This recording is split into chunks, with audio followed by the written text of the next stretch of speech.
আমরা সোনা বাবার জন্য লোকনাথ পেপার হাউস থেকে কিছু জিনিস কিনতে। এটা হলো পোস্টার কালার,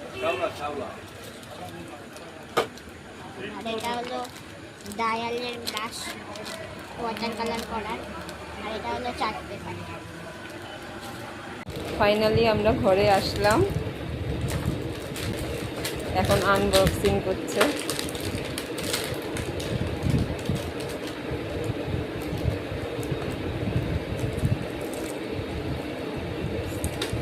এটা ডোমসের, এই দেখো এই তুলিটা ফ্রি দিয়েছে, আর এটা ডোমসের পোস্টার কালার, আর এই দেখো এটা ব্রাশ কিনে এনেছি ওয়াটার কালার করার। এখানে সব রকম সাইজের আছে ডায়ালের।